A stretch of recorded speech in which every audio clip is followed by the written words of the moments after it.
আনুষ্ঠানিক দলবদল শেষ ঢাকা প্রিমিয়ার লিগের। তবে আর্থিক সংকটে লিগ শুরুর আগেই ক্রিকেটার পাল্টাচ্ছে দলগুলো। প্রিমিয়ারের সবচেয়ে সফল দল আবাহনী, সবচেয়ে বেশি 23টি শিরোপা জিতেছে আকাশী নীল দলটি। তবে তারাও আছে আর্থিক সংকটে, তাই তো ধরে রাখতে পারেনি আফিফ হোসেনকে, নিয়েছে মমিনুল হককে।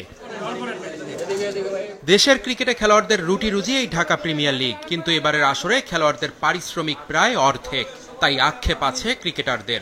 আলটিমেটলি প্লেয়াররা খেলে টাকার জন্যই, তো টাকা যখন প্রত্যেকটা ইভেন্ট থেকে যখন টাকা কমে যায়, অবশ্যই এটা একটা দুঃখজনক বিষয়। শুধু এখানে ন্যাশনাল টিমের প্লেয়ার না, আপনার অনেক প্লেয়ার আছে যারা ডোমেস্টিক খেলে আপনার ফ্যামিলি চালাইতে হয়। এভারেজ চিন্তা করেন, লাস্ট বছরে যারা যেই পেমেন্ট নিয়ে খেলেছে তার 30% পাচ্ছে কিনা আমার সন্দেহ আছে।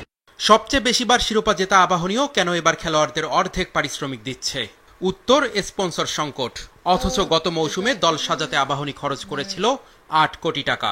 আফিফ যেটা চেয়েছিল হয়তো আমরা ওটা we were unable to give, এই জন্য ও আরেক দলে গেছে। মমিনুলকে সেই রিপ্লেসমেন্ট আমরা মমিনুলকে দিয়েই করেছি। মেয়েদেরও যেমন একটা বাজেট ছিল সেখানেও কমেছে, ছেলেদেরও যেমন একটা বাজেট ছিল সেখান থেকে কমেছে। সো এই বছরটা সবারই একটা টাইট সিচুয়েশনের মধ্যে আমরা যাচ্ছি। বাংলাদেশ দল যখন ভালো খেলে তখন কিন্তু স্পন্সররা বেশি আছে, তো বাংলাদেশ তো এখন স্ট্রাগলিং। সো হোপফুলি এটা কেটে যাবে এবং স্পন্সররাও আসবে হয়তো।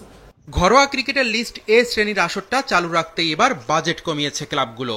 তবে আগামী মৌসুমে সংকট কাটবে আশাবাদ তাদের। 3রা মার্চ থেকে শুরু হবে 12 দলের এবারের ঢাকা প্রিমিয়ার লিগ।